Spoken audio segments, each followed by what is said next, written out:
পৰ্যায়ৰ কেন্দ্ৰীয় কমিটিৰ সকলো বিষয়ববীয়াসকল উপস্থিত প্ৰাইমাৰী ব্লক মণ্ডল কমিটিৰ সকলো আমাৰ JSPয়ে হওক BJPয়ে হওক UPPয়ে হওক সকলো বিষয়ববীয়া কমিটিসকল উপস্থিত শ্ৰদ্ধাৰ ৰাইজসকল এই মুহূৰ্তত আপোনালোক সকলোকে মই আন্তৰিক অভিনন্দন জ্ঞাপন কৰিছোঁ আৰু আজি যিটো বৰ্ষপূৰ্তি উদযাপনৰ উপলক্ষে आयोजित सभाखनाव दायित्व जोंनि सरकारा बोसोरसे जागोन दा दिनै जोङो राजखान्थि थाखोआव BJP UPPL आरो GSP जोङो बेवहाय मोनसे मिटिं खुंदों जोंनि वार्कार्सफोरखौ लानानै आरो गाबोनो जोंनि गासैबो डिपार्टमेन्टआ सेक्रेटारियेटआव जिरायनानै गावबा गावनि प्रग्रामफोरखौ लन्च खालामगोन आरो बयबो प्रेसआव बुंगोन जे सोर मा मावनो लादों बेखौ बयबो गावबा गाव प्रेसआव बुंगोन बिनि अखानायै जोङो भिलेज एसेम्बलि बावखुंग्रियाव थांनानै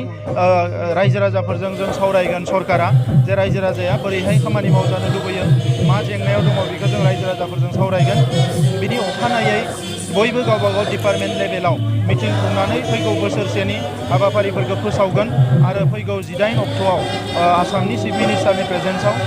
क'क्राझाराव 1 लाख सुबुंनि गेदारिंजों जोङो जोंनि बोसोरसे जानायखौ जों खुंफुंगोन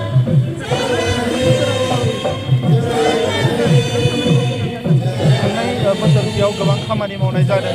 जे 17 बोसोराव सरकारनि सिस्टेमखौ कमप्लिटलि धंस खालामनानै दोनदोंमोन बे सिस्टेमखौ लाफिनो थाखाय जोङो जथेस्थ जुजिनो गोनां जादों दा लासै लासैनो सिस्टेमा लाइनाव फैदों अफिसारफोरा डिउटि खालामनो थाखाय जोङो बिथांमोनखौ बाध्य खालामगासिनो दङ आरो जाहाथे करापसन खालामा पाब्लिकनि खोथाफोरखौ खोनासङो बेबायदि मोनसे सरकार बानायनो थाखाय जोङो नाजादोंमोन आरो बे लासै लासै जाफुंनायाव फैदों दिनै गोजोननि थाखाय जों खामानि मावदोंमोन बोसोरसेयाव जोंनि ओनसोलाव जथेस्थ गोजोना फैबाय आरो बिटिआर गोरोबथाया दिनै साक्सेसफुलि इमप्लिमेन्ट जागासिनो दङ प्राय 4000 एनटिभिनि माखासे मावथिफ्रा रिहेबिलिटेसन मोनबाय आरो माखासेया मोननो थांगासिनो दङ केसआ माखासे उइथड्र जाबाय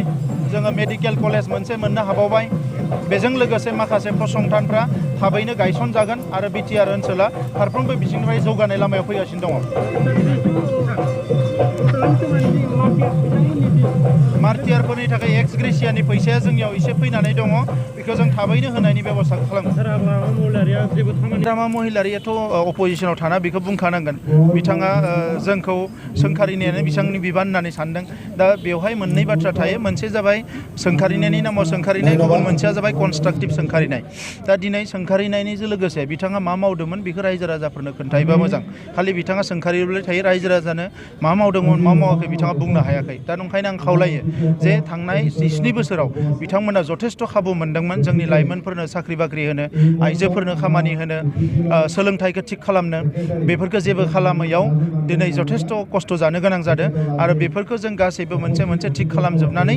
फैगौ 4 बोसोरनि गेजेराव बड'लेण्डआ जाहाथे गासैबो बिथिङाव सोलायनाया फैयो बेखौ जों मावनो थांगासिनो दङ